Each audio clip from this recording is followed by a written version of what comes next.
Hey guys, Luke here, and first thing I want to address is that I've now just been partnered with the RPM network. So yeah, but that's irrelevant at this stage. I'm going to talk about Tonga versus the Cook Islands. Now, I just did a whole commentary before, and I forgot to plug in my mic. So I'm just going to get straight into it. See the Tongan team running out there. I'm just going to go through the team lineups. There is a little bit different between the teams that they fielded from the last game, but you'll have to wait and see when I read out the lineups. And this is courtesy of Rugby League Week Facebook page, and I trust them. So we'll go Tonga first. They need a 90-man squad, so more than likely this isn't the side that you're seeing right now in the gameplay. If you're watching it, isn't going to be the same as what it's going to be in the real game. So I'm just going to read the squad, which is Glenn Fishiahi, Mahe Fnua, Daniel Foster, Conrad Harrell, Brent Kite, who's their captain, Sammy Soni Langi, Sui Tonga Liki Liki, Willie Manu, Sika Manu, Fui Moi Moi, Mickey Paya, Pat Politoni, Naif Seliwini, Akuma Taya, George Tafua, Jason Tamalalo, Penny Taripo, Daniel Tupou, and Siosai Vave. And then for the Cook Islands, they've named the actual full 17.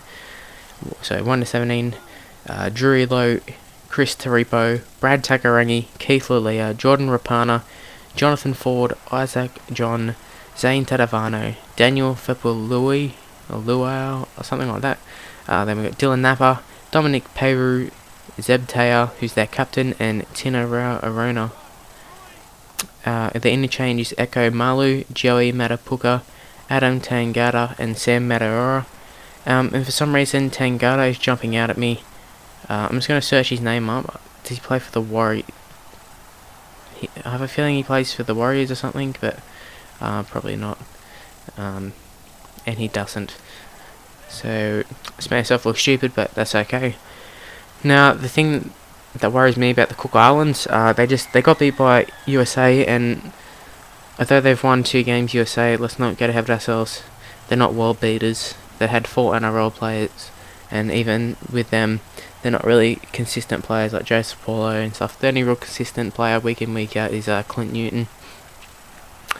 But Cook Islands, they had a few people who played first grade. Drew Lowe's played first grade. Takarangi, Lulia. I don't know if Rapana has, but he would have. I think he did a Mormon mission or something.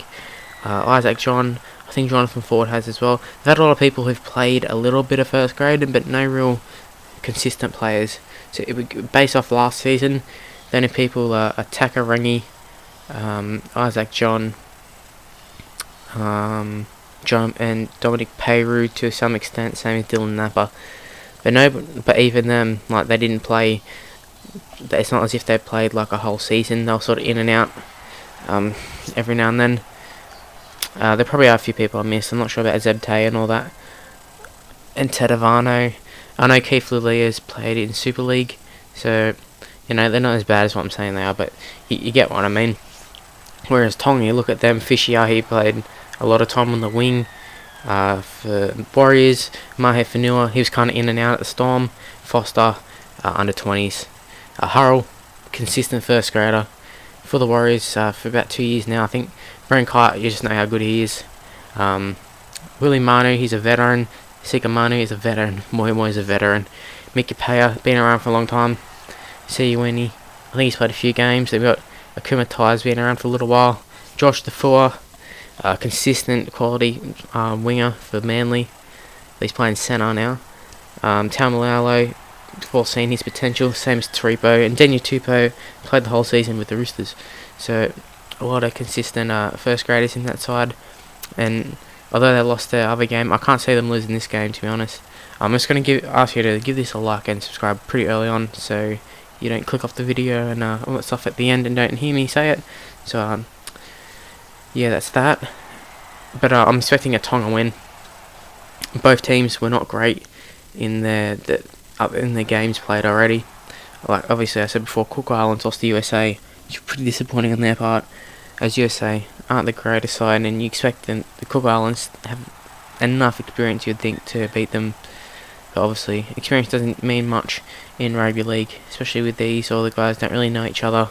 I think USA had a lot of people who played in the American comp, so that's good to see. But Tonga, I think they just have too much strike power. I think they're very, like, the thing that worries me about these two sides are their halves. For Tonga, two unproven lads, Langy and Foster, while both have bigger ups in them from what I've heard. Whether they show it in the World Cup, who knows. And then we've got Jonathan Ford and Isaac John. Obviously Isaac John, what we've seen, he's a pretty good player.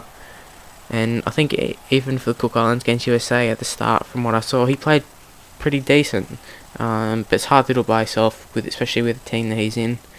And Jonathan Ford, I looked him up before, he's played 3 first grade games for Roosters in like 2010 or something. So, not the greatest, and he didn't play in the last game either.